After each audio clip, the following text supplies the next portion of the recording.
Assalamualaikum warahmatullahi wabarakatuh. Perkenalkan, nama saya Najwa Putri Aulia dengan NIM 240170020 dari Sistem Keamanan Komputer A2 dengan dosen pengampu Bapak Teguh Sukma Ahriyadi Sugiman Eskom Mkom. Di sini saya akan menjelaskan tentang penggunaan fungsi hash dan MAC serta penerapannya dan penggunaan signature digital serta penerapannya. Pertama, di sini saya akan menjelaskan tentang pengertian pada fungsi hash. Nah, apa sih pengertian fungsi hash? Fungsi hash adalah suatu cara atau rumus matematika yang digunakan untuk mengubah suatu data menjadi kode yang unik. Berapapun ukurannya, baik panjang ataupun pendek, hasil dari kode hash tersebut berupa kode yang sama panjang. Selanjutnya di sini saya akan menjelaskan tentang fungsi pada hash. Nah, fungsi pada hash tersebut ini kalau misalnya datanya ada yang terubah walaupun hanya sedikit, maka hasil yang dihasilkan dari kode hash tersebut akan berubah menjadi total. Contohnya nih, saya mempunyai kalimat saya bekerja sebagai cyber security.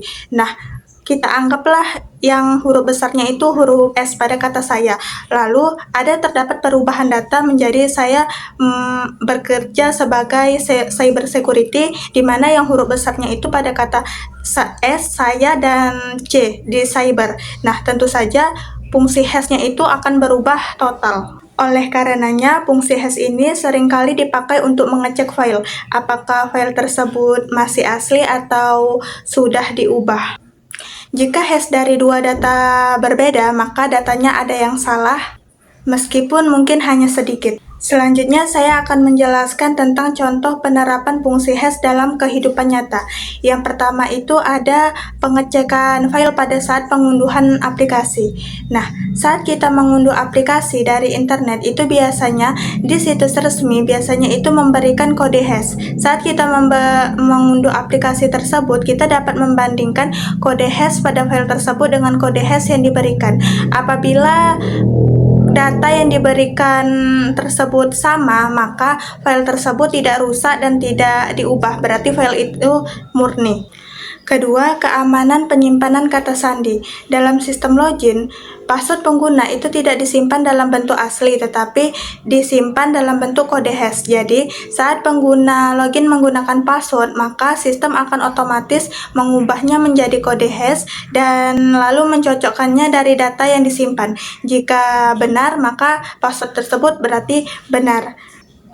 Tetapi siapapun yang mengakses database tidak dapat melihat password tersebut yang aslinya karena password tersebut sudah disimpan dalam bentuk fungsi hash. Kedua, message authentication code. Nah, message authentication code adalah sebuah metode keamanan yang digunakan untuk memastikan bahwa data yang dikirim benar-benar dari pengirim yang sah dan tidak diubah dalam saat proses pengiriman.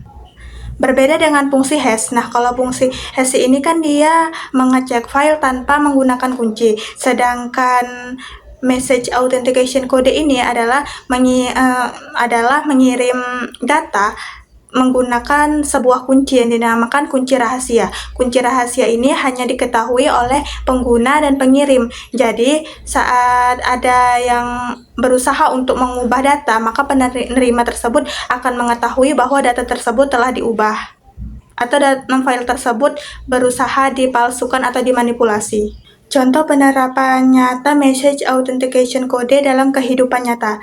Nah, saya mengambil tentang sistem perbankan online. Saat seseorang melakukan transaksi seperti mengirim uang pada aplikasi bank, sistem akan membuat kode MAC berdasarkan data transaksi dan kunci rahasia. Saat diterima oleh server bank, maka sistem akan memeriksa kembali kode MAC dan apabila cocok, artinya data itu asli dan tidak diubah selama proses pengiriman. Yang kedua, koneksi aman di jaringan seperti di VPN atau HTTPS. Dalam koneksi internet yang aman, MAC ini digunakan untuk memastikan bahwa data yang dikirim melalui di jaringan itu tidak dimanipulasi atau diubah. Makanya koneksi itu aman karena ada fungsi MAC tadi. Yang ketiga, digital signature. Nah, apa sih pengertian digital signature ini?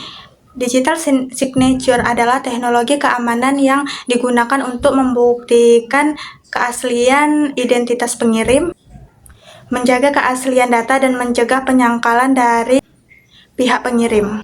Konsepnya ini mirip seperti tanda tangan digital di tanda tangan tulis di dunia nyata, tetapi bedanya tanda tangan di dunia digital ini menggunakan proses teknologi enkripsi. Nah, tanda tangan digital ini bekerja menggunakan dua kunci yang berbeda. Yang pertama, private key yang hanya dimiliki oleh pengirim dan dijaga oleh pengirim. Yang kedua adalah public key yang hanya dimiliki oleh siapapun untuk memverifikasi tanda tangan tersebut. Contoh penerapan nyata digital signature dalam kehidupan nyata. Yang pertama itu ada dokumen resmi dan surat elektronik. Banyak lembaga seperti pemerintahan, universitas, maupun perusahaan itu menggunakan digital signature untuk seperti surat, kontrak kerja, atau sertifikat agar sah secara elektronik dan tidak dapat dipalsukan. Yang kedua itu ada sertifikat keamanan situs web.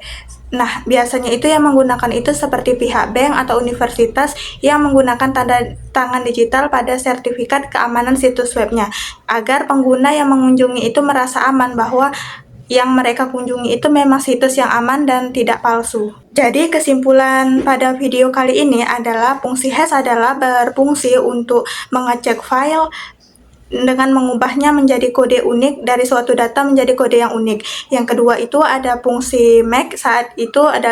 Fungsi MAC adalah mengirim data tetapi menggunakan kunci agar aman, yang diketahui hanya penerima dan pengirim saja. Dan yang ketiga ada digital signature, yaitu untuk membuktikan identitas pengirim itu dan mencegah penyangkalan dari pengirim.